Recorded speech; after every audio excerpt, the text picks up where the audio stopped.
Hey everybody, it's time for The Plot Hole with your hosts, Johnny O and Jeremy Flair. Are you gay? Coming at you live. We'll do it live! Fuck it! Every Friday night at 8. Every Friday night at 8. On rockmetaltalk.com. A wet jockey's here. Something stinks like stale French fries. That's it, man. Game over, man. Game over. I killed your cat, you druggy bitch. Do it. I'm funny how? I mean funny like I'm a clown, I amuse you, I make you laugh, I'm here to fucking amuse you. How the fuck am I funny? What the fuck is so funny about me? Tell me what's funny. That's right, tell me what's so funny about me. Hey everybody, it's Johnny O. It's 8 o'clock. You know what that means? It means it's time for the plot hole. That's right, we're here to have a good old time tonight. I've had a long week at work, I could use a break, so here we go. Let's have some fun. With me, I've got a couple of awesome characters, but before we get there, I want to remind everybody that you can become a producer of the Plot Hole Podcast if you so desire by going to www.patreon.com/theplothole1. That's the number one, not the Oneaters. For as little as $1 a month, you too can become a producer of the show, get your name shouted out in all the videos and whatnot, and have some good old times and help me continue to put out a quality show. I appreciate all my Patreons who have signed up. And again, you can also live tweet us. You can get on the old Discord apps. What else can you do for us? Like, share, subscribe on the old YouTube channel. That'd be awesome. Got a little over 600 subscribers right now, trying to get to that 1,000 mark. Hopefully we can do it before the end of the year. So yeah, if you get the opportunity, please get over there and, shout us out. Do a lot of fun stuff. Send me an email to theplothole1@gmail.com. I appreciate the interactions. It's a lot of fun. You guys are awesome.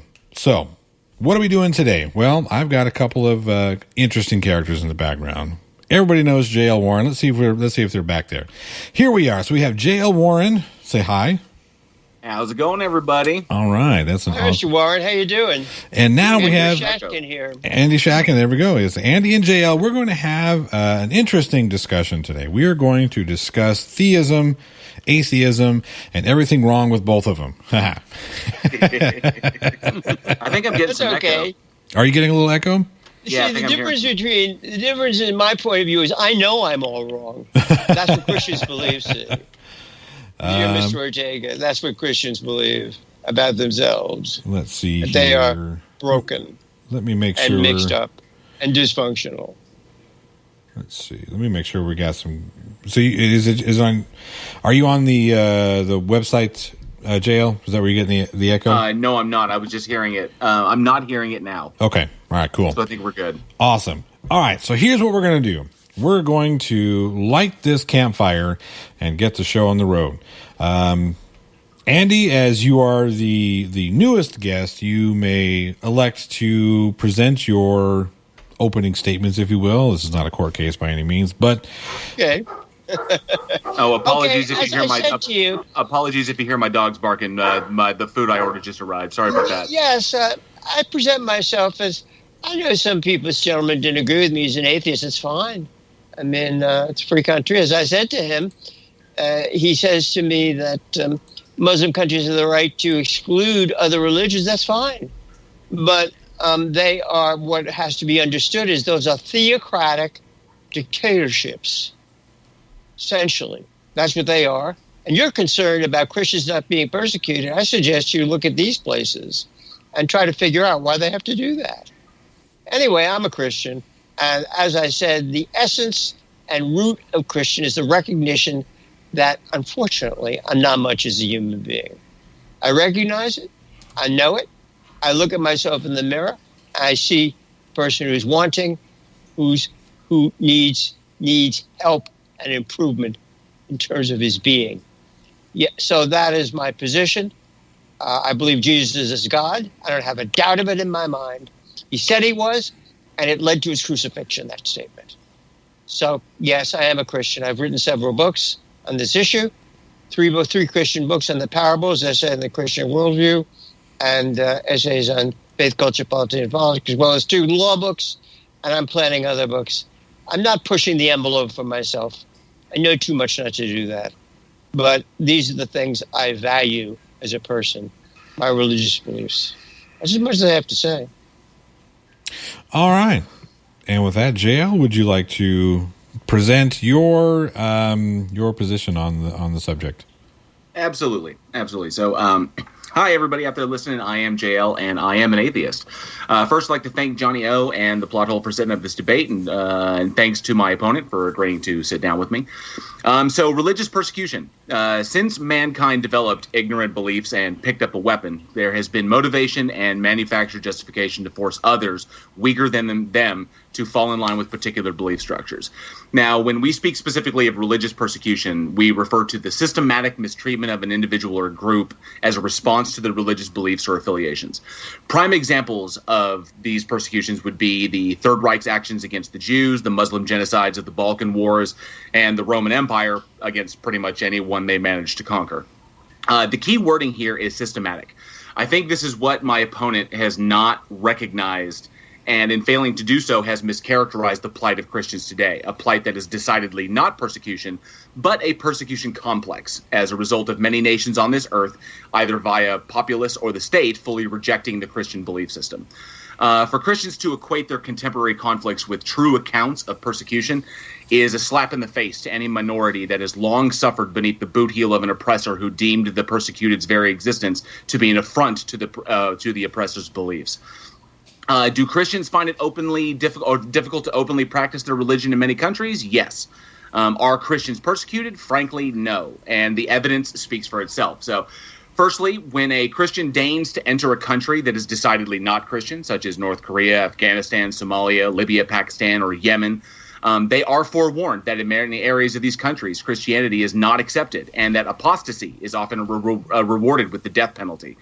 In these countries, the citizenry not only contends with often brutal state church tactics, but even the very act of conversing with a Christian can result in loss of home, family, and even their lives. For Christians to even push into these countries and wantonly break the law does not result in persecution, it results in punishment for breaking that law. The Christian chose to break the law, and they pay the price as anyone anywhere would for breaking the law of the land. Secondly, the numbers do not lie. When the Center for the Study of Global Christianity, the CSGC at Gordon Conwell Theological Seminary in Massachusetts, reported that Christianity had 900,000 martyrs between 2005 and 2015, it was later found that roughly half of that number died in a single civil war in the Democratic Republic of Congo. And Ron McMillan, a director of Open Doors, a group that has specialized in monitoring attacks against Christians for practicing their faith, and has done so since 1991, stated that every year since we started the World Watch List in 1991, the number of Christians killed for their faith has been in the hundreds or thousands, never in the hundreds of thousands. And the latest Pew Research Center found that while Christians did face widespread harassment, this was predominantly in Christian-majority countries and was a result of interfaith disputes. And widespread reporting of Christian persecution came under fire from theological statisticians around the world when it was revealed that 3/4 of the world's population lives in 1/4 of the world's countries where religious restrictions are the highest. As Christians are the largest religious group, with 2.3 billion members, it would be expected that they would have the highest reporting of harassment. And if any harassment was ever occurring, the person being harassed was most likely a Christian. And even history itself refutes the claim, as since the 4th century, the time of Constantine, it is the Muslims and the Jews who have together faced the greatest persecutions, from the ethnic cleansings of the Ottoman Empire to Tripolitsa, from the Russo-Turkish War of 1977 to the West Bank annexation of Palestine, not to mention the atrocities of the Holocaust. To assert for even a moment that Christians have been assaulted by any measure close to Muslims or Jews is an affront to those that have had their lives stolen for what they believe. And lastly, when one actually reads history, we see something far darker than any Christian would ever be willing to admit. To quote, "The knight of Christ may strike with confidence and die yet more confidently, for he serves Christ when he strikes and saves himself when he falls. When he inflicts death, it is to Christ's profit, and when he suffers death, it is his own gain." Bernard of Clairvaux. After the Constantinian shift, in which the church and the state were bound together under Constantine, these words were used to justify the atrocities committed during the Crusades, a preventive war against the church's enemies, justified by the papacy and designed to exterminate Muslims in the name of God and expand their message as well as their coffers. Thankfully, the Renaissance helped to put an end to all that, but while the war of swords has ended, a slander to vanquish mentality has taken its place, and mass media is the preferred weapon. And while attacks on Christians do exist, they also exist for every other religion on this planet, from Taoists to Jehovah's Witnesses. Even non-religious, non-faithful, critical thinking atheists like myself are legitimately persecuted, because as long as such antiquated thinking persists, not one atheist will ever hold public office in this country. So for Christians to assert that they are being persecuted is a laughable statement at best. What we see today is merely persecution complex. As the world moves towards rationality and reason, as it slowly abandons superstition, ignorance, and fear, the religions of the world begin to turn inward. The real hostility towards them coming from within. Christians against Christians, Muslims against Muslims. And just because you can't preach your faith or attempt conversions in one country doesn't mean that you can't in another. But the arrogance that comes with blind faith will continue to fuel the vicious cycle of preach, pushback, perseverance, as Christians have convinced themselves that they can't lose. If they convert you, they win. If you reject them, you reaffirm their faith and they win. Any rational human being can see that this is not persecution. It is purely rejection. And sadly, some insecure tossbacks simply cannot handle the fact that you're just not that into them. Thank you. Can I respond to that? Yeah. Go ahead, take a couple swings for certain. I'm a lawyer. I deal with facts, and you're not giving me any facts, sir. You're making a bunch of conclusions with no factual backing. And also, I have to ask you: you find Christianity and religion so distasteful, then why is it these societies have such fear of Jesus? Why do they hate him so much? You can't even walk in there with a Bible in Saudi Arabia. What is their problem? You're saying this religion is nonsense, but apparently these people have a great and abiding fear of Jesus Christ. They don't have a fear. Which they have made clear. No, they don't have a fear of it. And the state of Israel and Jews, you know the horrible prejudice of our Muslim dear brothers and sisters. No, they sir. have been bombing the state of Israel for 75 years. What do you want to say to this? Those are. You're saying they're wonderful people. I don't think so. Okay, number one, when you speak about Israel, you're talking about the West Bank annexation of Palestine. I'm talking about people dying.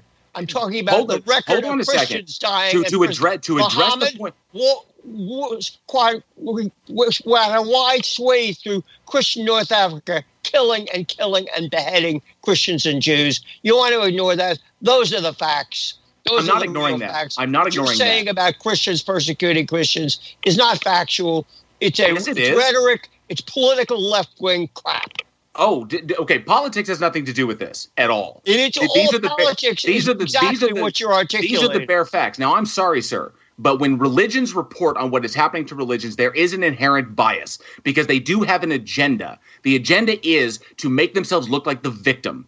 And it makes no sense for them to sit there and say that they are not actually the victim when they're claiming these countries are not happy with Jesus Christ. They are the legitimate data threatened. And when you may be extremely threatened, I'm not threatened by Christianity. I guess you are. No, I'm not threatened by Christianity. Christianity is threatened by me. The reality of it is this: is that these countries, if you have a problem with Christianity, all right, hang on, everybody. All right, here we are. Let's rein this in a little bit. These countries. Hang on, one second. JL. I'm going to give you your due. So, in order to facilitate healthy discussion, let's try not to talk over each other. If we're going to make a claim, let's make our claim and then allow the other side to respond. That way we can kind of keep this. I didn't mean to be rude. No. Like I said, these discussions tend to get a little heated. So we're just going to try and rein it in a little bit. I have to say, Johnny, I'm interested in facts, not rhetoric. Well, rhetoric is just rhetoric is a loosely used term that generally means a way of getting ideas across. So there's nothing wrong with rhetoric per se. But JL, you were in the middle of a rebuttal, so yes, please continue. So, do Christians have the right to practice and preach their religion in an attempt to convert others? They do have that right as long as the country in which they are doing it allows them to have that right. You cannot equate America with Yemen or Somalia or Afghanistan or North Korea. Yes, we have freedom of religion here in the States. We have that. There's many countries where people are free to believe what they want to believe. But you cannot blame the other country when you walk in there and you are chastised or punished or even killed for walking into an area that it is illegal for you to practice that faith or to attempt to convert others. Yes, the response will be hostile. Yes, the reason for that is that you go in there to attempt to convert people. Those people you're attempting to convert not only risk death themselves just by talking with a Christian, because it can look like apostasy. The problem is not that people are afraid of Christianity, is that these states are not Christian.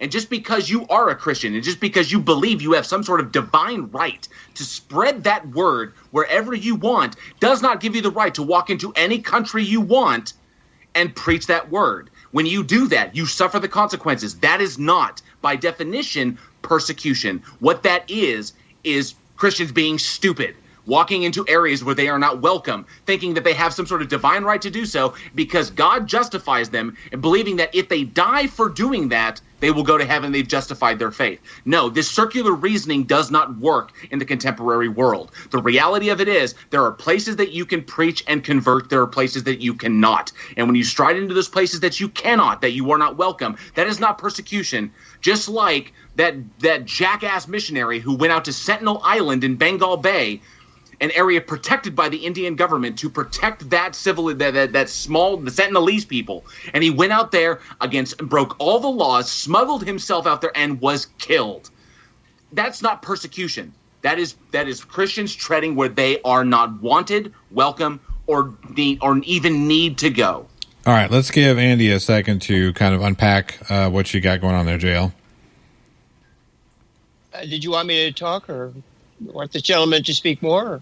No. This is your opportunity to kind of a little bit. Yeah. The bottom line is, unfortunately, and it's a sad and disturbing fact, that these countries maintain their system by force, whether it's Yemen, whether it's Afghanistan, and religion is connected with the state and it is enforced. They can do it. That's irrelevant. I'm not saying they can't do it. JL. That's irrelevant. Hang on, JL. Facts. They are deadly afraid of Christian belief because they feel they have to impose this force in their society because they are deadly afraid of Christian belief.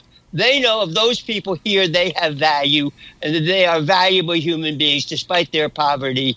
They are not happy. They wish to maintain that system of poverty and oppression. It's great. It's great for the people at the top, but the Christian message tells people something different, and they don't want to have those people hear it. Okay, they can do that. They can enforce their religion 100%. You're right, they can.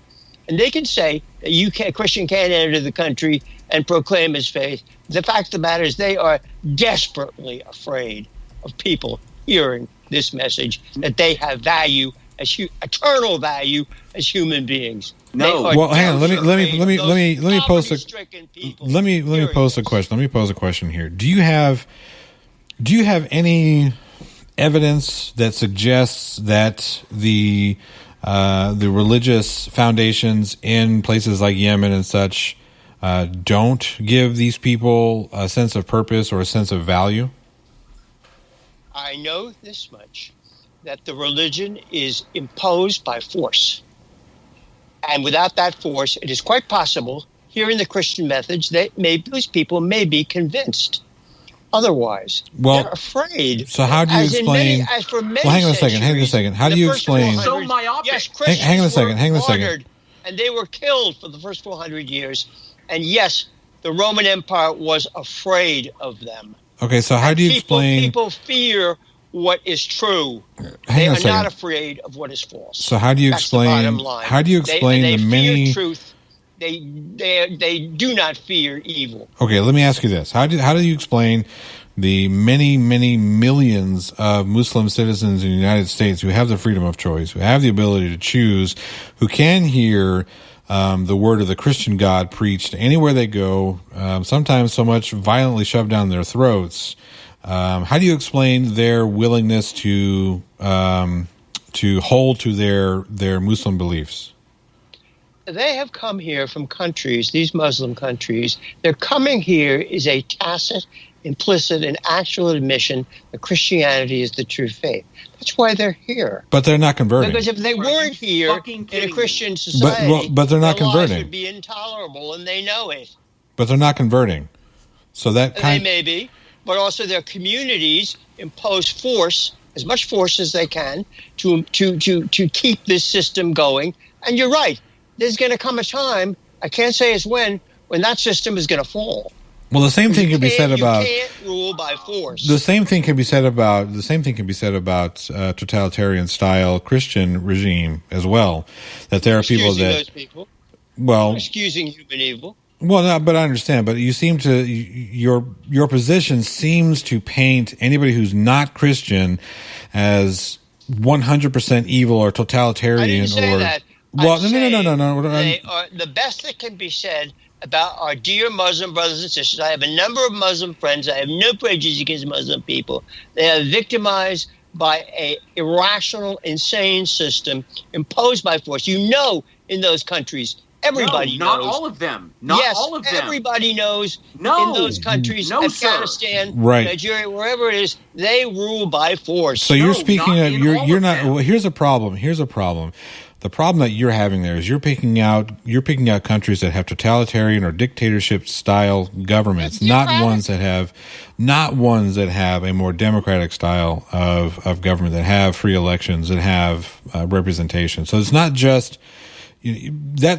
There's the issue that I take with that style of we'll say rhetoric, but the issue I take with what you're saying is that you're saying that all Muslim countries are this and all Muslim countries are that. And that's just simply not true. I'm saying most of the time, I'm making an honest statement. I believe in intellectual honesty, even though people don't like to hear it. Too bad.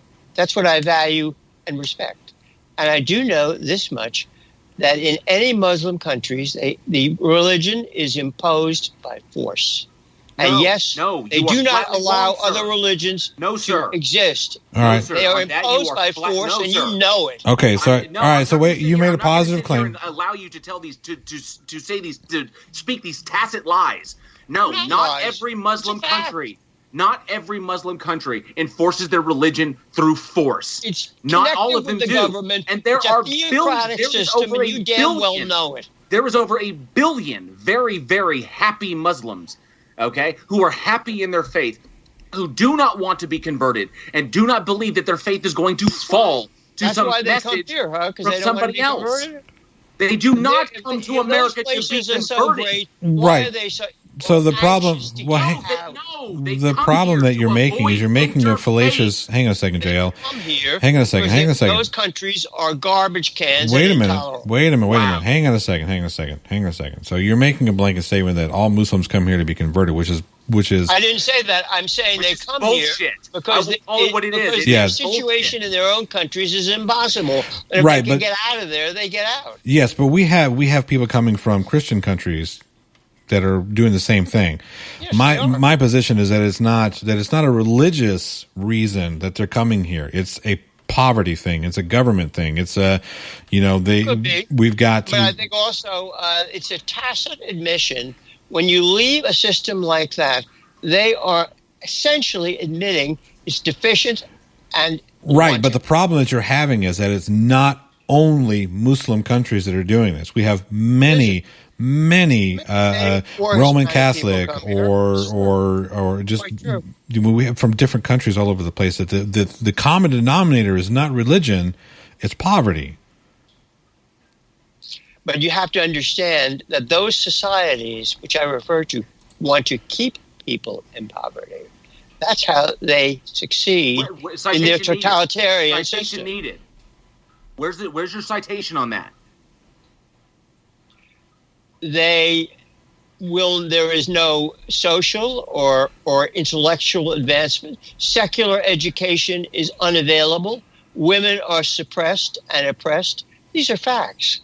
Yeah, but that also happens. See, that also happens in countries that in countries that believe in the Christian faith as well. So when we're talking about, I'm not aware of that. You tell me a Christian country where women are oppressed? I'm not aware of it. what is a country that there's a Christian country that believes in Eritrea? Yes, they believe, which is a Christian-dominated country, but it's predominantly fundamentalist. Right, and women are second-class citizens there. It's a little worse than that. They believe in circumcision of the women as well, which is a form of deeply wrong oppression of women. And plus, sorry, Johnny, I have to address this. When people immigrate, when religious groups immigrate here, predominantly the numbers show that when they immigrate here for religious purposes, it is to avoid persecution within their own faith. Shiites versus Sunni, okay, stuff like that. It is the numbers show that the vast majority, almost over 80%, from the latest Pew Research Center, states that the vast majority of harassment and persecution comes from inside the faith. Christians against Christians, Muslims against Muslims. Will you tell me some examples of recent Christian battles with other Christians? I want to know about it. It hasn't been reported by the media, so I'd like to know. Okay, let's first define what you mean by battles.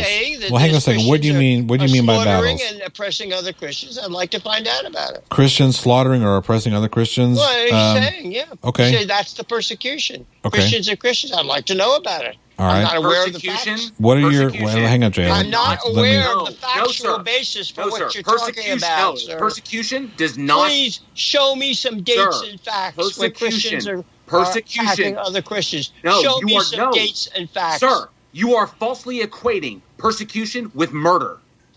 The two are not the same. Just because someone is persecuted does not mean that they are killed. No, not always. It means that they are being hostilely treated or oppressed or murdered. I'm interested in your statement that Christians are oppressing other Christians. I want to know about it. Just because Christians are Christians are not slaughtering Christians does not mean that Christians do not persecute other Christians. Well, okay, all right. Here, okay, all right. Hang on. Here we go. Yeah, I was gonna. How about Northern Ireland in the 60s and 70s? What about that? What about Northern Ireland when we had the Protestant, the Catholic Protestant? That's a pretty big example. I mean, this entire persecution thing is connected with Christians persecuting Christians. So I'd like to know about it. Sure. Catholics versus Protestants, Baptists versus Methodists. Okay, what do you want? It's all Southern Baptist versus First Baptist. Is interdenominational conflict. There are differences of thought. Oh, well, hang on a second. Wait a minute. Now, hang on a second. Wait a minute. J.L., let me feel this one. I'm going to feel this one really quick. Hang on just a second, sir. Just a second. You're going to sit there and say that it's that what happened in Northern Ireland between the Protestant and the Catholics was just a difference in thought? Are you out of your That is wholly fallacious. You have to understand these conflicts are basically political. Wow. No, sir. You are 100% incorrect on this. When you are talking about the conflict between the Catholics and the Protestants, it was not political. It was 100% religious. Period. The guise of religion was used for people who wanted to keep power. That is what the world is concerned about. That's why religion becomes involved. It is a power issue, not a religious issue. What makes you think? Which is why the Muslims want to maintain that theocratic system, because they want to keep their power. Sir, what in your epistemology makes you think that inter-Christian conflict is solely political and inter-Islamic? I'm saying the same thing. I'm saying the same thing in Muslim countries. Those people are concerned with keeping their power. No, not all of them. You are putting all of them under one umbrella, agenda. And you cannot do that. That's why they impose this religion by force. Not that the religion is their concern. It does occur. Power is their concern. It does occur. Yes, that is the bottom line. All Muslim the bottom line is power. Not all Muslim countries are like this. You are taking a very small fraction. No, sir, you are taking a very small fraction of the Muslim community, a very small extremist fraction of the Muslim community, and applying it to the entirety of the faith. That would be like me applying the West Baptist Church. I didn't say the individuals all of Christianity. are bad. They're not. They're just regular people trying to maintain themselves. But those societies do impose this. They connect religion with the state, and as you aptly pointed out, they impose it by force, not allowing freedom of religion in any respect. But it is not all of them. And millions of Muslims are very happy where they live, practicing their faith. And that's why they're coming here, right? That's why they're coming to Europe en masse, and here they're so happy. Because they are escaping poverty. That's the thing. Yeah, I think we need to. They want to support their families. Right. It is not religious persecution. They are escaping poverty, which is pushed on them by that society. Which gives people no opportunity. Where is your citation? Yeah. Where is your citation, sir? Okay, go ahead. You know very well those people are on the edge of poverty because those societies want to keep it that way. Right. Okay, but here's the thing: is it okay? But is it the religious? Is it the religious aspect of it, or is it the government aspect of it? Johnny, it's a matter of power. Right, and people have used religion as a means of gaining power. Which is their concern. I think it's a fair statement. Dude, and I'm not prejudiced, and I have no hostility to people. But Kelly. I do believe welcome to what Christianity has done since the 4th fucking century. When the Constantinian shift occurred, that is when the Christian church then allowed their knights to seek forgiveness through martial skill. When they justified preventive war against Muslims and slaughtered them en masse and razed their villages to the ground in the name of your God. Now, I'm sorry if the world has turned. I'm not aware of people other than Christians going all over the world, establishing medical clinics, establishing schools, doing works of love and charity. I'm not aware of any other religion in this world doing that. I'm sorry. Those are the facts, and you can't deny it. You better come up with an explanation. Sir, preaching to uneducated African countries to not use contraception, when they are better take a look at the facts here and explain why Buddhists are not going all over the world. Giving love and charity to people. Because they do give love and charity, but they don't impose their philosophical beliefs on others. Know about these other religious systems. What they're doing. Yes, I do, as a matter of fact, sir. But Buddhists don't do this because they don't impose their philosophical beliefs on others. They don't believe it. They don't do it because it's not part of their religion. No, that's well. Hang on a second. Wait, hang on a second. So the problem that you're making is, wait. Here's a. Hang on a second. Wait. Just a second.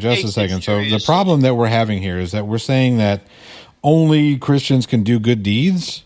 Is that? I didn't say that. Okay. Well then. I said I'm not aware of other religious systems. Maybe the reason why you're not aware. Hang on a second. The reason why you're not aware of it is because these other religious people don't feel the need to flex their religious dick on everybody.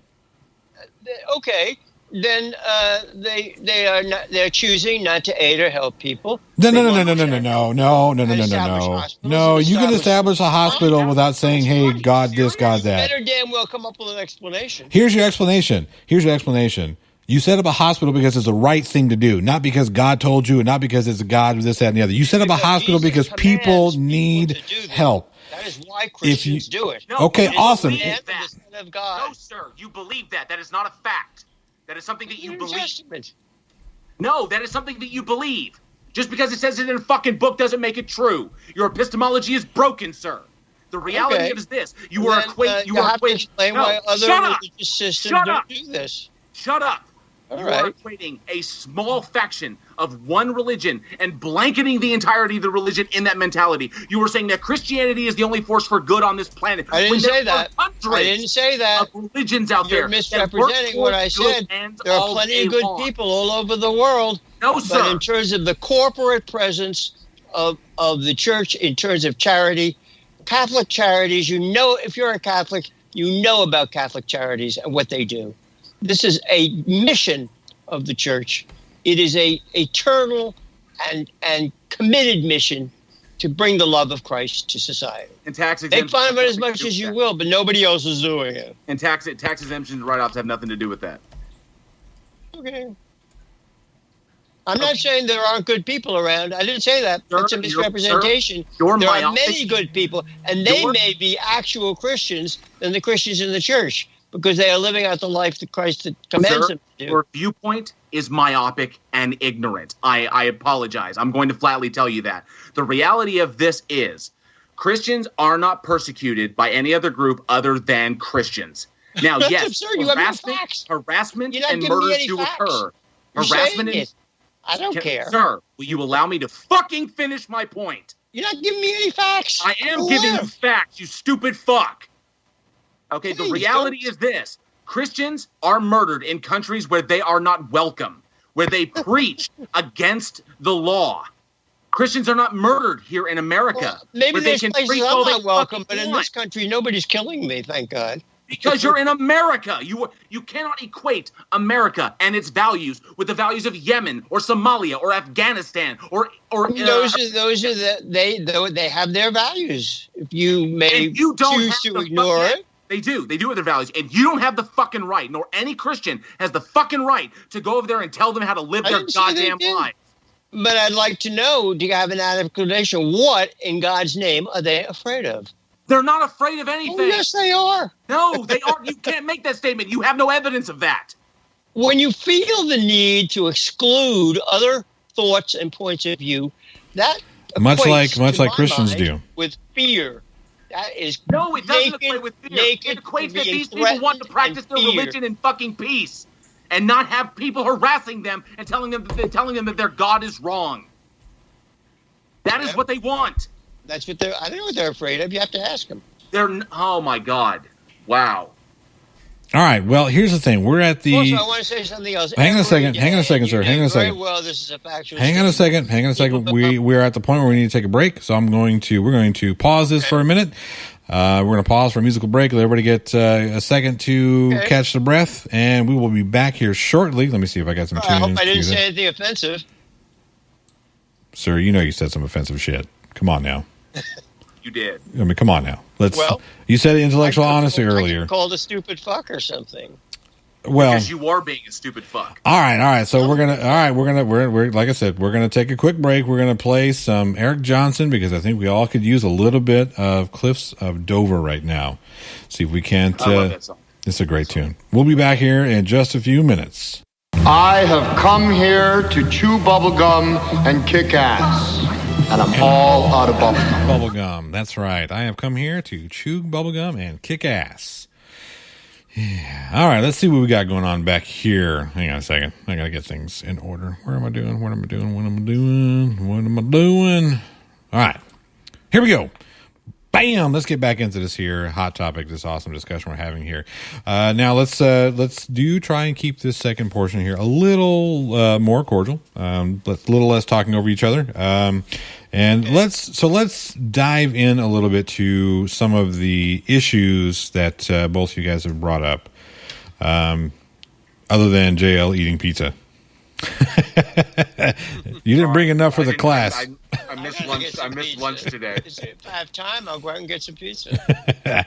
All right. So there were a lot of positive claims made that I would like a little bit of clarification on. So first, talking about religion or Christianity being that they're charged as Christianity is the only people who've gone out to. I didn't say that. I didn't mean to interrupt you. I said on a corporate basis. Individually, there are good people all over the place. They may be the Christians that are more Christians than many Christians, depending on their morality or moral stance. But I just said the church has, for many thousands of years, had this goal and mission. And an example would be Mother Teresa, who spent her entire life as a nun tending to dying people.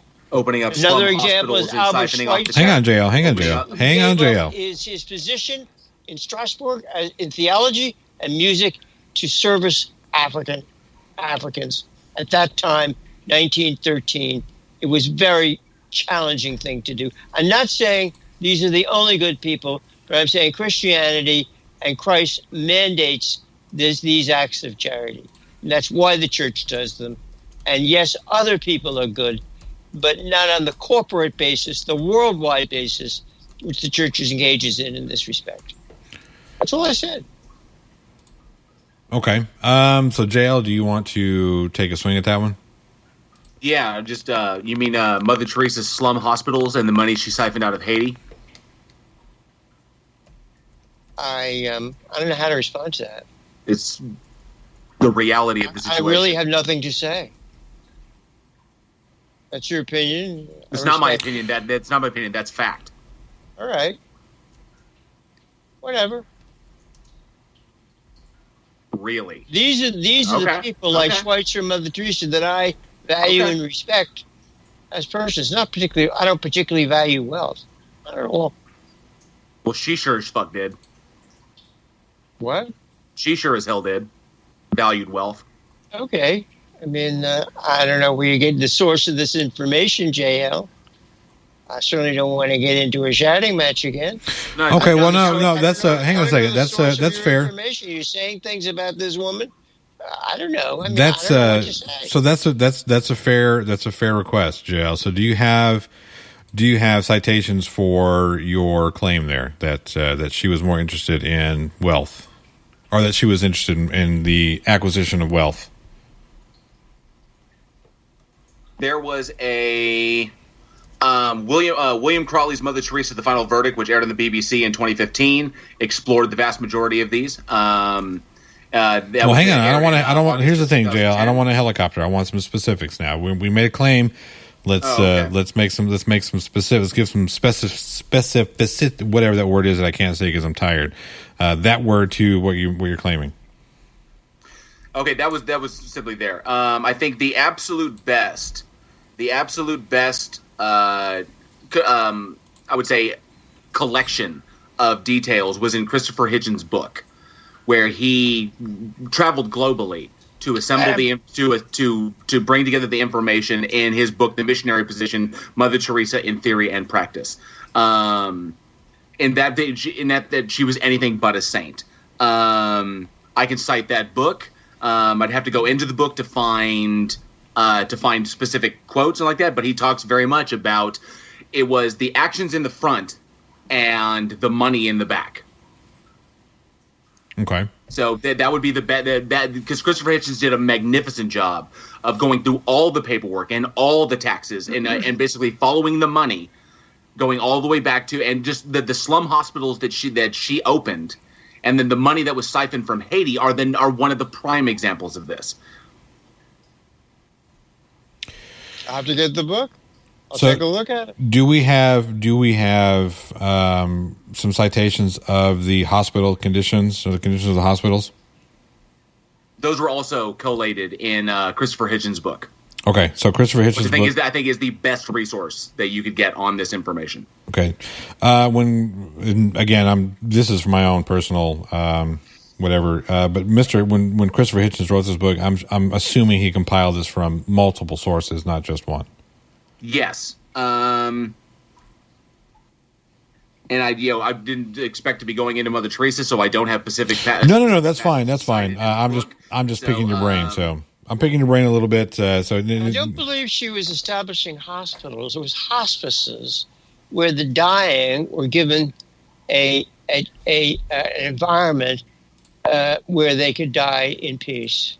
I think that's what she was concerned about, not with hospitalization. Hospices. Attending to people at the end of their lives. Let's see here.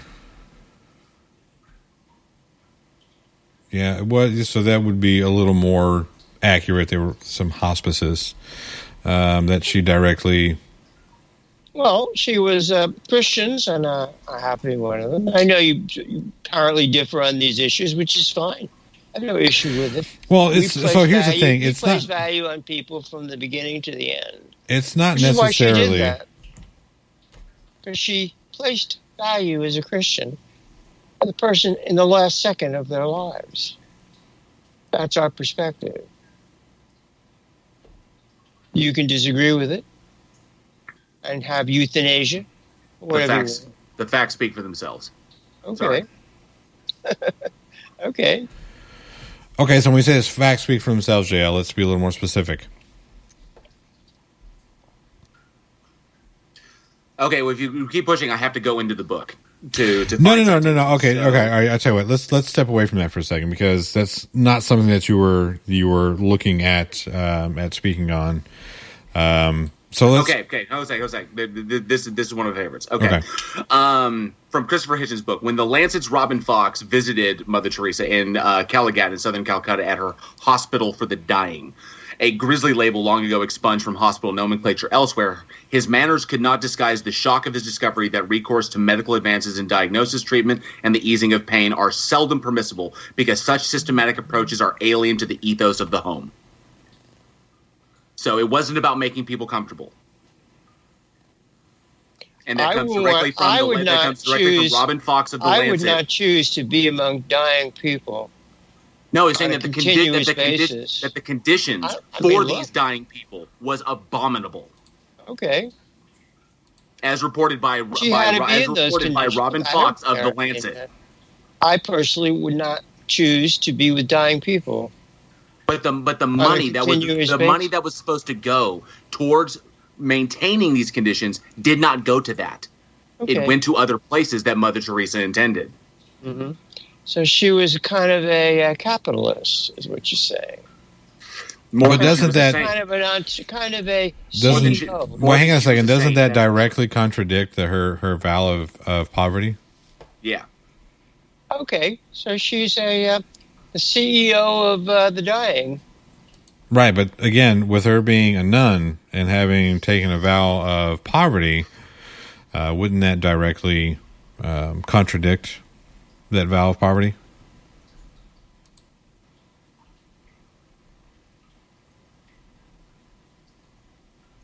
No? Yes? Maybe? I don't know. All right, I see that we're a little off topic here. So let's bring this back to the persecution or the alleged persecution of Christians. I find a little difficult to believe when it seems as if the hatred or the persecution or the negative behavior they kind of brought upon themselves by imposing their views upon people who maybe didn't want them. Would that be a fair statement? Well, I don't know. I mean, I'm not aware that is the case. Christians. Wait a minute. You're not aware that the Crusades happened? Crusades, as I said, I think you, with all due respect, you misinterpreted. They wanted to take back those holy sites, which is still an issue today, which is why they're constantly bombing Israel and attacking it. They want to get back those sites like they did 1,000 years ago. They want those holy sites in Jerusalem. If I may ask. That was the Crusades. If I may ask. That was the issue. If I may ask, Jay, go ahead. Because Christianity was initially, when Christianity first founded, was actually the history of Christianity states, especially when it comes to violence. They were extremely specific, and I'm actually going to go to my notes on this one. So the history of Christianity, pretty much, it began as a non-resistance movement, and then slowly but surely then evolved, just like all religions evolve over time, into Christian pacifism, which was pretty much equating that violence was not compatible with the faith. But it was around the Constantinian shift around the 4th century that Constantine basically gave rise to the just war. Okay, which was a morally justified warfare in defense of the faith. But it was Pope Urban, okay, who then turned around and utilized that to justify the Crusades as a preventive war, to go after what they perceived to be the enemies of Christianity. And the justification was the reclamation of holy sites. So, but it was also the acquisition of wealth in order to boost the church's coffers. So the question remains, why? Hang on a second. Let him ask a question. Hang on a second, Andy. This is the history of your religion. Hang on a second, Andy. Let him finish. Let him finish his thought. Let him ask the question. So the question remains, if it was just about securing holy sites, why wouldn't Christians, who were the ones who struck the first blow in the Crusades, why wouldn't they simply take the path of non-resistance and simply go and speak to the opposing faith and see if they could negotiate sharing the site, which is actually in keeping with Christianity as it is proposed today, or as they would like to believe us is proposed today. Why pick up the sword? Why slaughter Muslims by the hundreds of thousands over places in the sand? Why do that? That makes no sense. What was the driving force? The driving force was land and acquisition of wealth and establishing power bases. That's what it was. Okay. But why go in there with the sword? Why not go in there and negotiate peace and I don't have enough information to respond to that. I do know that the issue was the sites, and it's the issue today. Yes, why do you think they're bombing the hell out of the state of Israel for the past 75 years? They want those sites back. Well, hang on a second. Hang on, JL. JL, wait, JL. I'm going to give you a second to respond to this, but okay. So you can take a look. You could take a look at the inverse, right? So Israel is not exactly just sitting there with their hands up, going, "Wait, what's going on? What's going on? What's going on?" They've been reciprocating. They have been taking an active role in this conflict. It's not like, they are 100% innocent of all atrocities. They are just as guilty as the other for this war, for this battle, for this struggle. So we can't sit there and say, well, the Islam has been bombing Jerusalem and the Israelites, with the Israelites being free and innocent of all. What would you have them do, sir?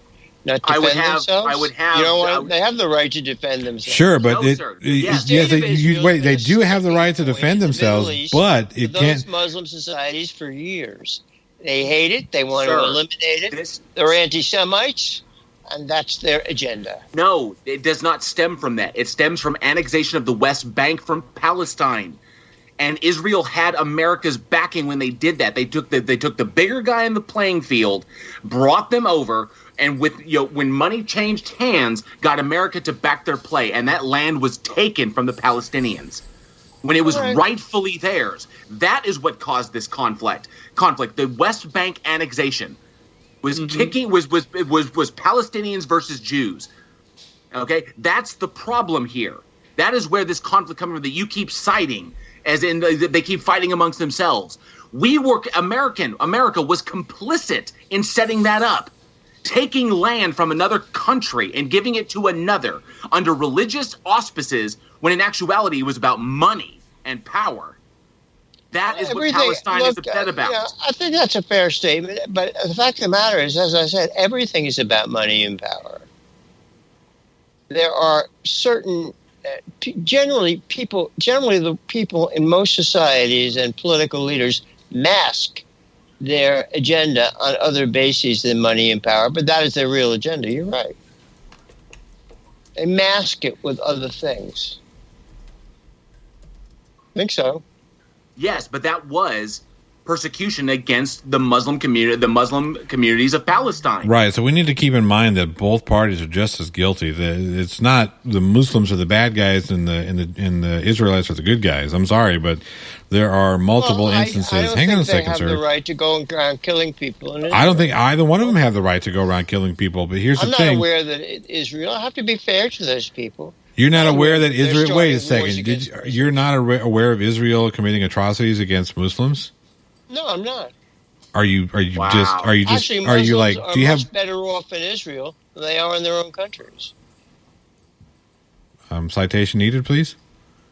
Well, Israel is a Western satellite, and a fairly advanced society surrounded by backward, ignorant people. I don't know whether they're ignorant or something. They don't have the opportunity for education in Arab societies particularly. But that's as much as I could say. They're surrounded by people. They themselves, Israel is prosperous, advanced, Western. They're surrounded by people who are not like that. Perhaps because they have been oppressed by Israel, maybe? I think. Look, I don't want to say something because I'm not prejudiced against Muslims. I'm really not. I have a number of very close Muslim friends, and I have no hostility or hatred to really anybody. To tell you the truth. So why would you blanket their home countries under the demonizing auspices of saying that they're all doing it to maintain their power and keep people in poverty? I think that they use religion and mask it as a basis for maintaining power. Yes. Well, who don't doesn't? all do that. But who doesn't? What religion doesn't do that, or what governmental power? I mean, if you think the very idea of religion itself is a means to control the masses. Well, that's your opinion. No, that's not my opinion. King James? Yeah, that's not my opinion. That is a fact. That is a fact. King James, that's your view. The King James Bible is a document to that very fact. I mean, it's King James if you an look, excellent translation done by very talented people, great writers. Right, but it's a giant list of shit you can't do. You think the King James is a laughing stock? It's literally a list of things that you can't do. I don't find the Bible a matter of laughing. It is hysterical. Well, I don't think that suggest you read it. I have read it several times. Well, do you remember the statement of Jesus? I can give you about 50, Sir, I can remember give you what about, said of him? Sir, who was this man that eats with publicans and sinners? I can give you about what do you 50 think of that passages. I could give you about 50 passages where Jesus Christ proves he's a fucking asshole. Okay. I mean, I think it's. I wouldn't say that about such a great historical figure. That's because you look at it through. That's because you look at it through the bias of a Christian. I'm looking at it through the objective stance of an atheist. I have read the Bible. He was a fucking eunuch. I find it quite helpful, He was a eunuch David He may be the only person who said, love your enemies. He was a eunuch David Pray for those who persecute you. He was a eunuch David He made statements like well, hang on a second, JL. That's a little unfair because, you know. It's a little extreme, yes. It's a little unfair. He was a heretical, itinerant preacher who stood against the values of the very faith that he was coming out of. Because Christianity is an offshoot of Judaism. He started a new religion. You're correct. You're right. That wasn't his. Yes, but at the time, he was a heretical cult leader who demanded his followers leave their family. I don't know what you mean by heretical, that he presented. He was heretical. That is what heresy is. Okay. He demanded his followers love him over their own families. No. Leave them if they didn't follow him. Mm-hmm. Well, he said a lot of things. He said that love your enemies, pray for those who persecute you, love your neighbor. I love how you blessed, and he made the most radical statement. No, I love blessed how you, are the poor. I can't think of any more demanding radical statement than the things I have just mentioned. If you think sure, I can think of the more demanding ones. Hang on a second. Wait a minute. I can think of some more demanding ones, right? So what we're doing is hang on a second. What we're doing here is we're taking just the good of what comes out of the Bible, and we're ignoring the mountains of borderline psychotic. Talking about if your hand should cause you pain, it's better to chop it off than allow it to sin. It makes a radical statement that if your hand causes you evil, sure, just chop it off. These are radical statements. Yes, that are found in the Bible. He had a radical thinking agenda, which you don't appreciate or understand. Well, hang on a second. Choose to. Hang on a second. First and foremost, hang on a secend, sir. First and foremost, do not come on my show and pretend to tell me what I do and do not understand. You don't know me. You don't have that ability. First and foremost. Second, the problem that I'm having with the problem that I have with this whole situation about biblical this and biblical that is that, like j.l. Warren said, you're cherry picking the good and you're forgetting the fact that there were some very demanding things that were put in the Bible.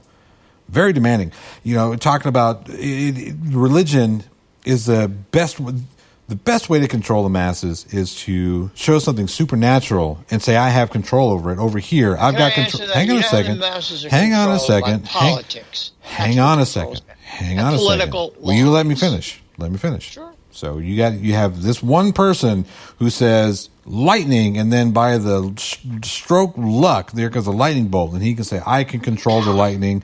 I have a direct line to the guy who does the lightning. So therefore, I'm the one who's going to show you how to do this, that, and the other. But in order to do so, you got to give me 10% of your crops. You got to do these things that I say you have to do, and you're not allowed to do this, that, or the other. And if you don't do this, then I'm going to excommunicate you from our society, and I'm going to cut you off from the guy upstairs who controls the lightning. And he might strike you with that lightning.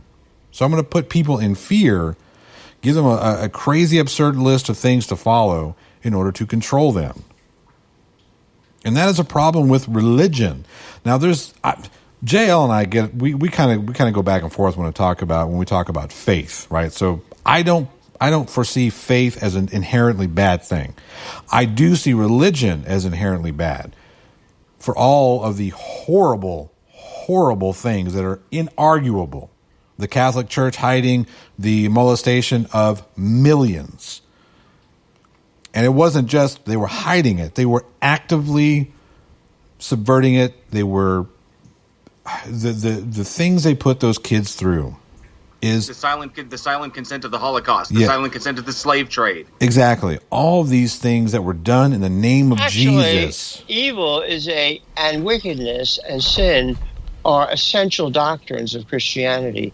Yes, we deal with evil and sin, which our society chooses to ignore. No, but this is not. So what happened? Wait, hang on a second. Wait, this is not something. What happened with these kids in the Catholic business? That is not society ignoring it. That was the Catholic Church actively oppressing the truth. That was the Catholic Church saying, "Hey, we've got a whole bunch of archdioceses. We have." You don't like the Catholic Church too much. No, what I don't like is what I don't like about the Catholic Church. You're speaking to somebody who was raised Catholic Baptist. It was an interesting dynamic in my household. But what I don't like is the fact that the archdiocese, all the way up to the Pope himself, actively covered up horrendous crimes, did nothing to stop it. Nothing. Not one thing. It wasn't until they were exposed. Me why people engage in sin. No, I'm not asking you why people engage in sin. That's really what you're asking. No. He's not. No. Not only does it not surprise me. No, sir. He is showing you that you are cherry picking your religion. You are cherry picking the points of your religion to emphasize the good, and you were ignoring all of the atrocities that your immoral book has justified. Whatever atrocities have occurred were wrong, and that's it. Then you don't get to speak of the all-goodness deal with the reality of sin. Then you do not get to speak of the all-goodness of your faith. You don't want to deal with the truth of sin. I realize it. There is no such thing as sin. I realize I am in sin. There is no such thing as sin. You are in sin. No, there is no such thing as sin. Self-centered fools. No, there is no such thing as sin, sir. In order for there to be sin, there must be a God. That is an assumption that you are making. Then you're going to have to figure out why there's so much evil in the world. No, evil is a construct. Good and evil are constructs. They are definitions used to determine what an action is based upon its consequences. 8 million Jews were killed in the 30s and 40s, and you're telling me that's not evil? Yes, by a man who called himself a Christian. By a man who called himself a Christian. That is a terrible, tragic act. Yes, we define it as evil because of the consequences of the action. Okay. It is not inherently evil. Okay. Killing people is not inherently evil. All right. Not always, no. Okay. So, what's your position? Well, let me ask you this. Hang on a second. So, if you're in a position where you're being attacked, and you're only... Me? Yes, you personally. You are being attacked, and your only source to save yourself... I'm being attacked. No. You're saying things that doesn't bother me too much. No. Listen to what I'm saying. If you, let's say you find yourself, the hypothetical situation, you're out walking with your family, right? I don't know if you have children. I don't know if you have a wife. I don't know. It's none of my business. You're walking with your family, and there's an assailant who attacks you. And the only way that you can save your family and yourself is to cause this person irreparable harm that is going to kill him. Is that inherently evil? No, to protect yourself and defend yourself from an attack is not evil, no. Okay, it is evil. So to there we go. We have. Doing it well, what I'm saying is we have defined a scenario. That's the issue. Well, no, we have defined a scenario in which killing someone is not evil. So killing people isn't inherently evil. It's. I mean, I would like to avoid it as often as possible. No, but the issue is not the person defending himself; it's the person who's doing the attack. That person is the evil. If you want to define who's evil and who isn't. Well, again, but no, you're missing the point. The point isn't to define which person is evil and which person is not evil. That wasn't the point. The point was to demonstrate that there are times when killing is not, quote, an evil act. Sometimes it is a necessary act in order to prolong your existence or the existence of your close loved ones. That's true. Okay. I'm sorry, I got all this stuff going on here. Oh, man. All right. Coming up my screen. Let's see what we got going on here. Let me see. I'm going to turn to the chat to see what kind of questions we have here. Let's see. So Prime Red in the chat says, Matthew 10:34, do not suppose that I have come to bring peace to the earth. I did not come to bring peace, but a sword. How does that fit in with, the altruistic viewpoint that you may have of Christianity? Well, it has to be interpreted and understood as followed by the statement that it could divide families. What he's really saying is that the gospel is such a demanding thought system that it will divide people. He said it's divisive, and it is. Because, as I said to you, in those countries where Christianity is barred from being proclaimed, they have a significant fear, which motivates them to protect their religious system. I mean, you're speaking for millions of people. You're putting words into their mouth. That's a little bit dishonest. Because you don't. Well, I mean, that's my opinion. It's not meant to be dishonest. It seems like they have a great desire to exclude other opinions and thoughts and religious beliefs. It appears to be the case. No, that is your myopic viewpoint of it. All right. That is not the absolute case. Well, okay. I will submit that there are certain sects that do force and push, but I would also submit that you can find similar style thinking in all religions. You can find. Well, tell me about it. I'd like to know the other religions. Sure. All right. Cool. I was just about to say Westboro Baptist Church. You don't think they're? Why do you object to that church? Why do I object to that church? Why? What have you got against them? What do I have? They're articulating wait a minute. What do I have against? What do I have against a group of people that intends to subjugate another group of people that uses rhetoric like "Thank God for 9/11"?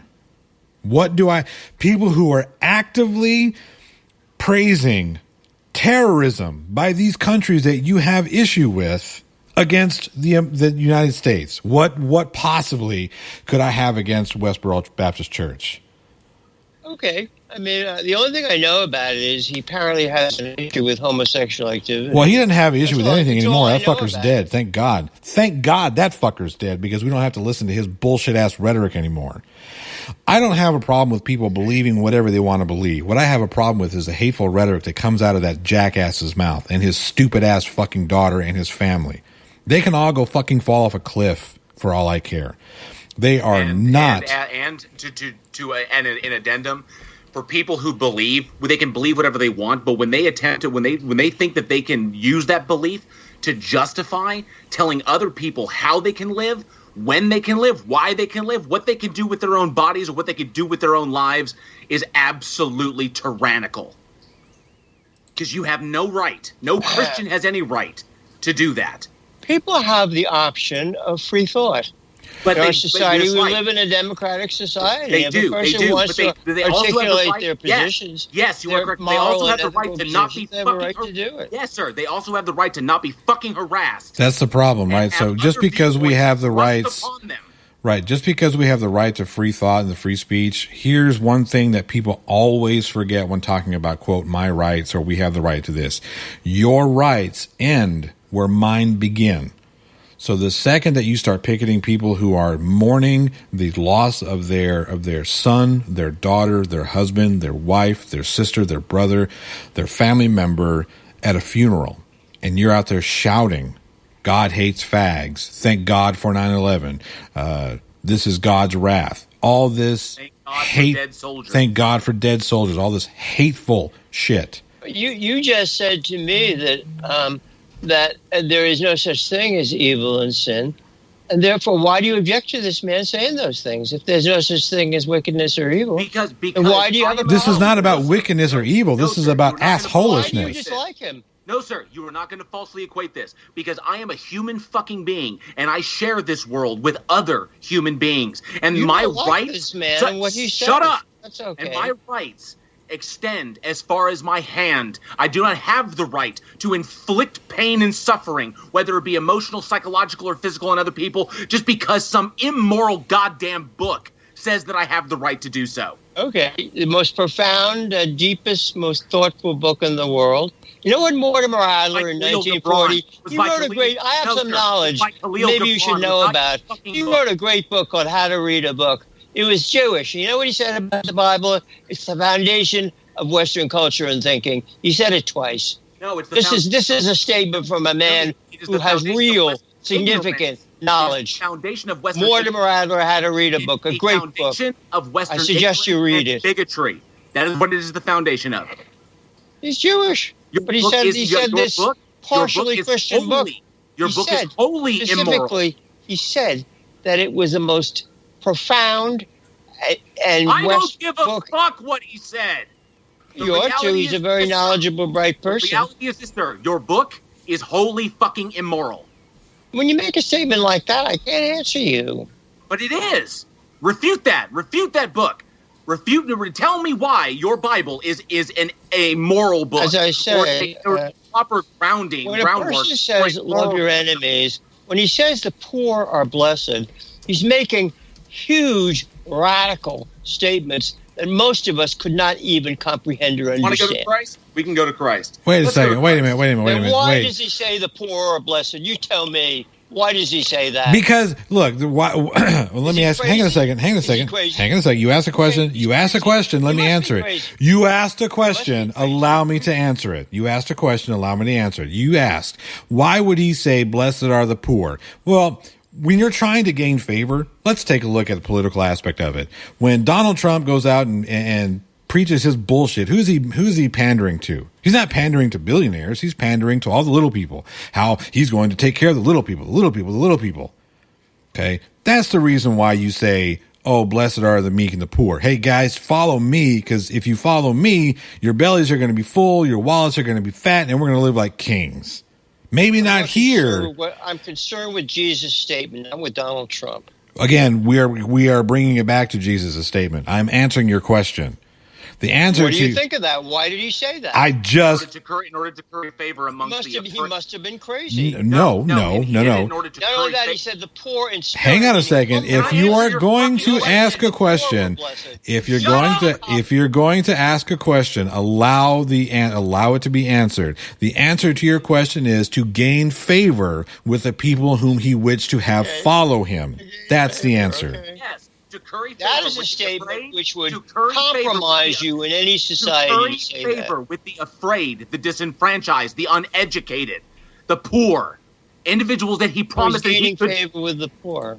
Yes, in order to build his blessed are the peacemakers, blessed are the righteous. Says a lot of things. Sure, and that's all awesome stuff to say. Your enemies, which I assume you don't do. Yes, he also told his followers to hate their families. Luke 14:26. He came to break apart. Shut up!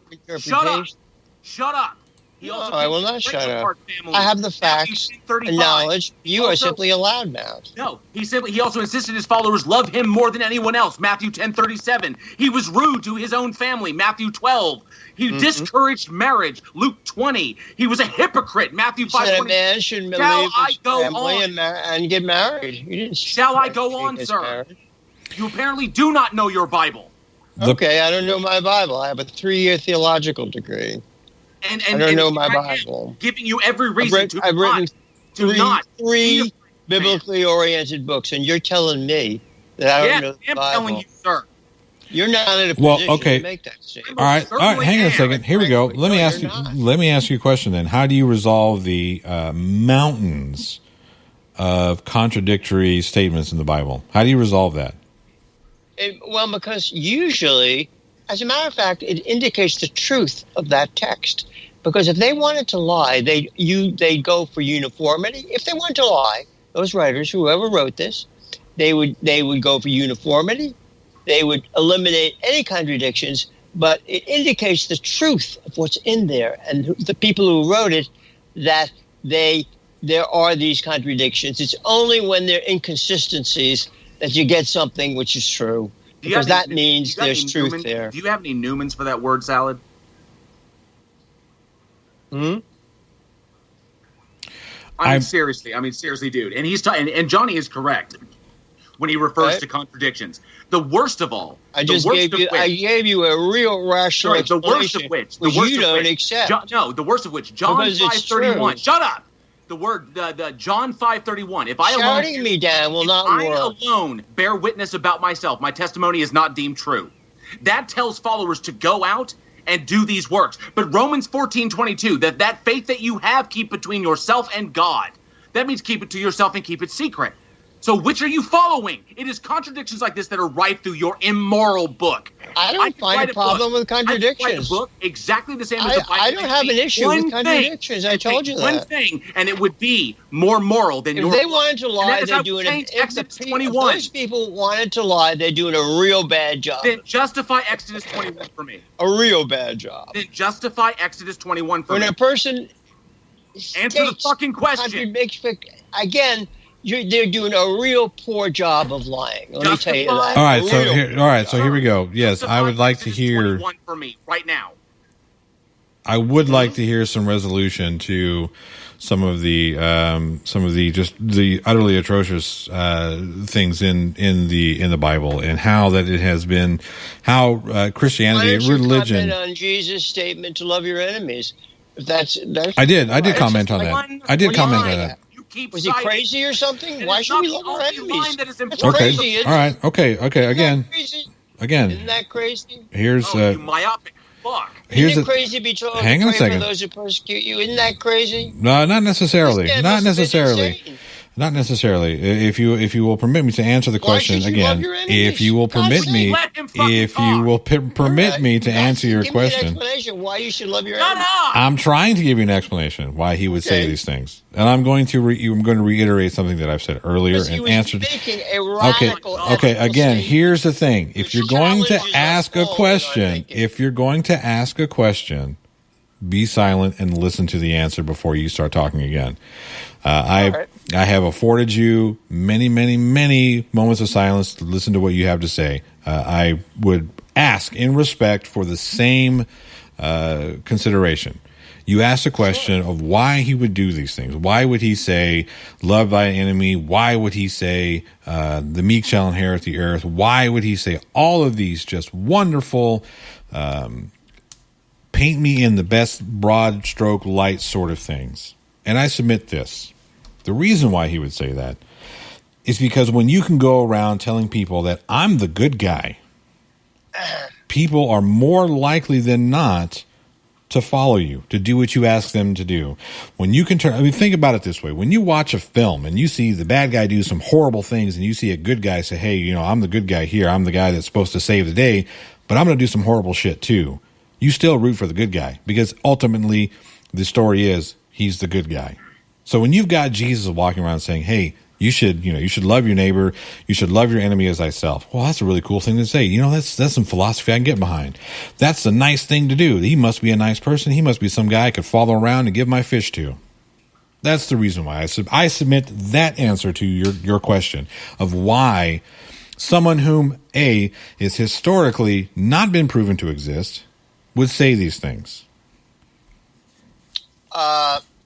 I would only say this.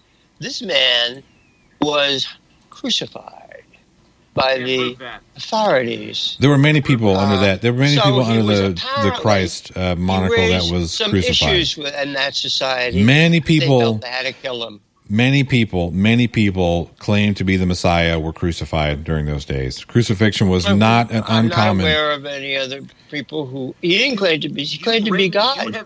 You have written theological books, and you know nothing of the extraneous circumstances or the geopolitics of the Roman Empire as they ruled over the Jews in the Middle East. That's a question, sir. That was a question. The death of the martyrs is the seed of the church. Tertullian. Sir, I asked you a question. What was your question? You're not even actively listening. Fuck's sake. You wrote theological books, and you are completely unaware of the geopolitical situation of the Roman Empire in Bronze Age Palestine when they were ruling over the Jews. I don't know what I was aware of. You're telling me I don't know things? I guess I don't know a lot of things, sir. Again, he was asking you a question. You tell me I have I assume I don't know a lot of things. You have the audacity to tell me that I have no position to argue here. He was asking you a when question. A person has written 3 books and they sell all over the world, just because then you're not in a position to say much. So Stephen King and Dan Brown have written tons and tons of books that deal with the religion and world issues. Does that give them the authority to speak on these subjects? Just because you've written a book. I don't know. I mean, I don't know anything about those books or their background. If they're writing books without actual knowledge in their background, then they don't have much to say. Well, that's the reason why. You don't have much knowledge in your background either, sir. That's what you're saying. I have more than you. Well, that's the reason why we are questioning your. Hang on a second. That's the reason why we are questioning your position is because you present. Question it all you want. I have no issue. Again, you present information, yet you don't seem to have the historical background to. I'm sure I solidify. don't know a lot of things. I don't know what you want me to say. Well, right, but see, hang on a second. When you say that, knowledge is to realize you're inadequate. That's when you begin to know things. Right, but see, don't you understand how that puts you in an intellectually dishonest position, though? So, when you can sit there and say, "I'm an authority, I'm an authority, but I don't know these things." When you sit there and present yourself, "I'm an authority on this because I've written these books and I have these degrees, yet I don't know anything." Sir, that's intellectually dishonest. Do you not understand that? No, I don't think it's intellectually dishonest. How is that not intellectually dishonest? Without real knowledge, a basis for knowledge is dishonest.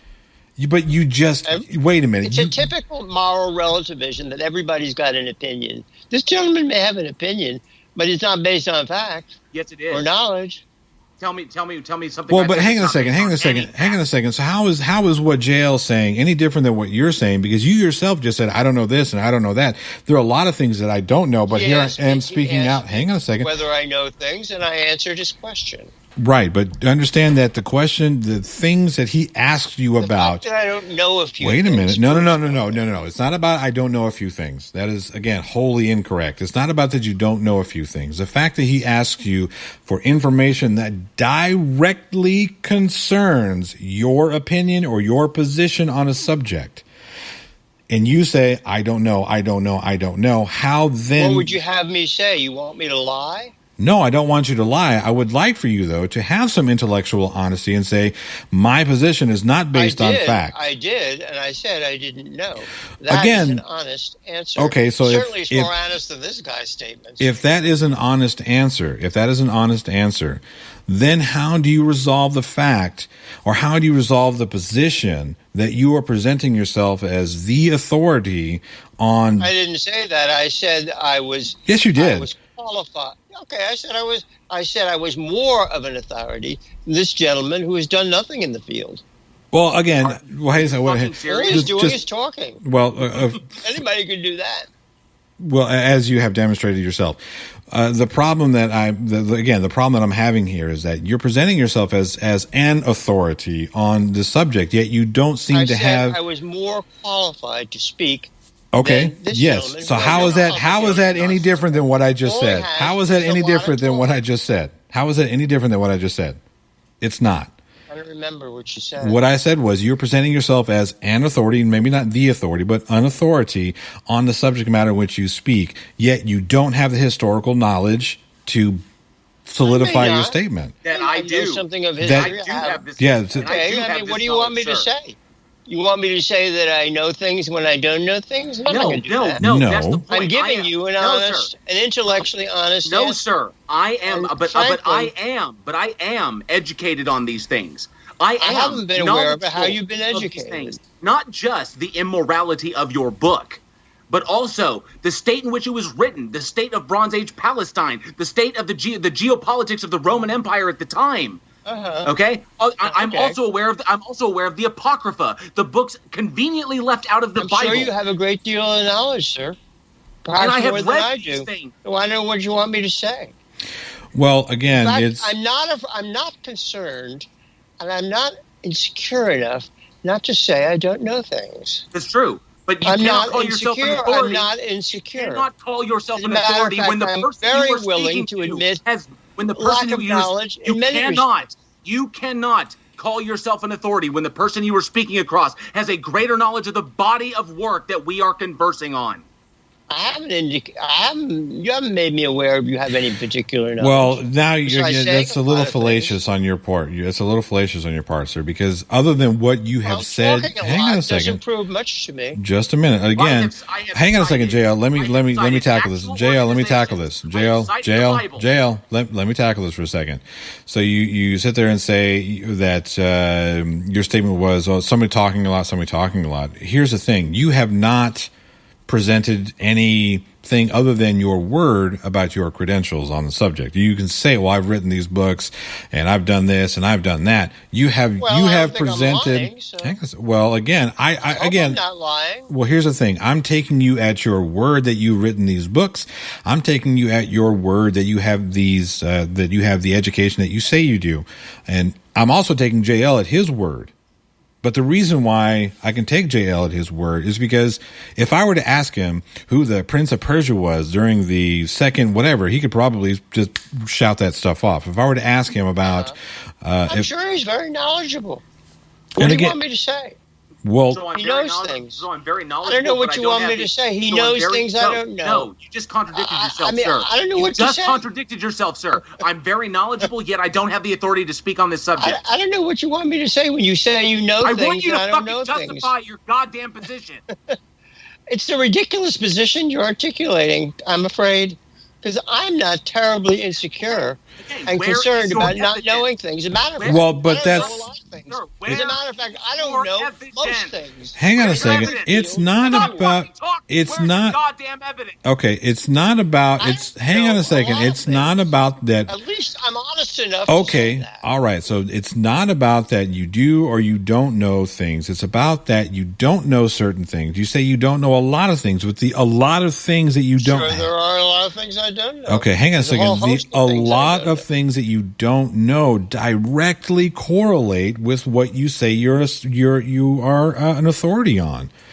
That's the problem. I said I was more qualified in this respect than this gentleman. And then you also talked about you also said that. Wait a minute, just a second. You want me to get upset that no. It's not that. Find that I'm lacking. No, it's not that I want you to get upset. It's none of that. It's none of that. What I would like for you to do is have some intellectual honesty. I've written 3 books. Again, see, that's the problem. You're talking about I've written 3 books, so therefore I know what I'm talking about. I've got these degrees, so therefore I know what I'm talking about. Now, you may not have said the words I'm an authority on this, but when you put that stuff in the position in which you did, you are. He just told me that. Hang on a second. You are asserting yourself. You are asserting yourself as an authority on a subject. Now, if you're going to be more qualified than he is, again, you can semantically put that however you want to put it. When you're asserting yourself as an authority on a subject, yet you don't have the information or the knowledge about that subject. That calls into question. Frankly, I hate to say it, but I can't answer that because someone doesn't know things in a field.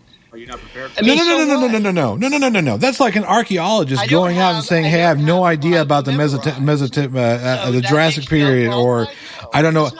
That's like a freaking archaeologist going out to a dig saying, "I have no idea about dinosaurs. I've never heard of them before." That's maybe you did. Maybe you didn't. I don't know. Oh, come on. You have got the fact that someone doesn't know things is. It's not about don't know things. It's about you don't know so excited about my not because again, you are putting you are trying to deflect. You are trying to deflect. You are trying to deflect, and I'm not going to allow you to deflect. It's not about I don't know things, quote. It's about you don't know the things that you should know about when being a scholar or being an authority on this situation. He's a genius. Therefore, I hope that satisfies you. He's a genius. He's knowledgeable. I know nothing. No, the fact that you know. Because I'm a Christian, you see, I know something. I know nothing. No, sir. The fact that you and think, because you don't have that faith, oh my God, you operate on an arrogant basis. The fact yes, that you, I know nothing.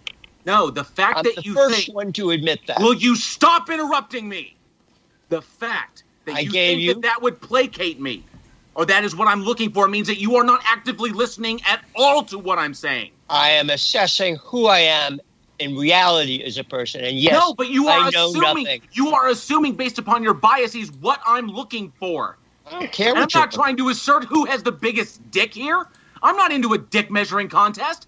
You said I was no authority. That I had would no win. Authority to speak I don't on know the whether you're an subject. authority or not. You seem to be talking a No, lot. you Give me no stated- evidence of that. Oh, that again, you are taking a very dishonest position by that's a very slippery thing that you're doing there. Oh, I don't know if your position on it. I never said When I this. say that I know No, nothing, you can sit there and say that's honesty. Please, you want me to start laughing? That's not necessarily being honest, okay? That's being a little dishonest. More honest than this guy. No, you're a disingenuous asshole is what you are. No, I'm smarter than you. No, you're not. I'm sorry. You're not. Blatantly. And again, Everything you said here. I will fucking. You want to measure you'll be able to assess how great you are. don't worry. This whole show will be on or be in the archives for anybody to listen to ad nauseum. I have no issue with. No. My inadequacies are obvious. No. That's not meant to be. That's not meant to be disparaging by any means. It's meant to kind of be self-serving to let people know they can go back and listen to my show. What is the time now? I have to do something. I don't give a shit what you got to do. It's, you still have yet to 9:48. address the one thing I brought up. You still have yet to address the one thing I brought up. No, use that you foul have, language. sir. You have yet to address the one thing I brought up. I want your justification for Exodus 21. I don't remember Exodus 21. Are you fucking kidding me? No, I'm not kidding you. I'm telling you the truth. Are you? And you know the Bible better than I do. Huh? And you know the Bible better than I do. I don't claim I know the Bible better than you. You just did 5 minutes ago. I don't know what you want me to say. I have no issue with inadequacies, not knowing things. In a huge way, I have no issue with this. You have. As a matter of fact, I have a tremendous amount of confidence. Sir, you have demonstrated hope. You have no position here. You have no position. Your position is indefensible. Your epistemology is broken. You have nothing to say. You have no evidence to support your conclusion. You are suffering from a delusion of persecution. You believe that because you cannot practice your faith, or Christians cannot practice them anywhere, that you are being persecuted. But you are not, sir. You have the audacity of your blind faith to believe that you can walk wherever the fuck you want to walk and tell people how they want to live. Go fuck yourself, sir. Why do you talk to me that way? Because you're a fucking asshole. I don't understand. I don't want the need to talk to you that way. So when you put yourself when you put yourself in this, I don't feel the need to justify my position by four-letter words. That's really pathetic. Tell you the truth, that's really pathetic. I do. Well, I mean, here's the thing. There's nothing. Language is language, regardless of how it's used. That whole if you have to resort. You're saying a lot of things, and you're constantly using foul language. So what? So what? What's wrong? I don't think it's necessary. I don't think it proves anything. It doesn't disprove anything either. I would find my position in this use of these words quite unhelpful. And matter of fact, if I was aware of it, I'd see myself as kind of a fool. And you That's are why you you come are up with welcome. that. You are That's why- welcome to that opinion of Say yourself. shit, fuck. Is that the best you can do? Yeah, you're addressing my foul language. You're not addressing. And that's a the points fallacious. I've That's made. fallacious position, by the way. Okay, it's the way you express yourself. Whatever. Who gives it is, a fuck how I express myself? pretty sad, Address really. my goddamn points. It's pretty sad. Address my points at the It numbers. really is. Do I not have to go the now. numbers- I've enjoyed the numbers conversation, and but I do statistics have to refute leave. your position. Address sir, that. I want to speak to Johnny. Johnny, are you there? Yes, I'm here. Address my I position. have to get going. I have to do something. Run. So I've Run enjoyed off. the conversation. Run off, old man. Your generation is dying. Thank God. Of course I'm dying. I recognize that I'm going to die. So what? Everybody You can't even dies. address the points I made. Okay. I'm addressing the points, whatever you want to say about me, that I'm dying or No, that, they're not my that, points. that I'm You can't all this even- and you that. didn't I, even find address that, I don't find the need to do that. You didn't even address the point I really made don't. in my opening statement. I really don't find the need to do this, which you did. Sir, I am not cursing at you right now. I think it's a frankly, to me, Sir, makes will you you absurd. actively listen, please? This is the best you can do. Sir, intellectually, will you I'm sorry actively for listen, you. please? You have not addressed a I single got to get going, Johnny, You okay? have not addressed a single point that I made in my entire Okay, intro. I haven't addressed a single point. I know You didn't. nothing. I'm ignorant. Whatever you want to say. You didn't address any of my evidence. You want to lace it with your language, this kind of language, that's fine. You haven't I addressed think- anything I to brought me- up. Where me, is your it's- refutation of my evidence? I don't want to discuss this anymore because I got to get going. I've enjoyed the conversation. Johnny, I really have to go. Run along. All right. All right. So, yeah. You have an invitation. one. You have an open invitation to come back to continue the discussion at a later date if you would like. Why not? Um, I didn't mind it. yeah. I rather enjoyed it. Like I said, it was a pleasure having you on. So glad and- I could reaffirm your faith. Yes. Okay. It's actually a pretty good time. I got to take a break. JL, we'll come back here in a bit, and Okay, we'll. so it's 2 hours. I got to leave after 2 hours, but I've enjoyed the conversation, and I'd be happy to come on again. All right, we'll see what we can work up. Andy, it's a pleasure as always. Have the heated discussions. Yeah, it is. We will. Like I said, we'll set something up in the future, and we'll take it from there. Great.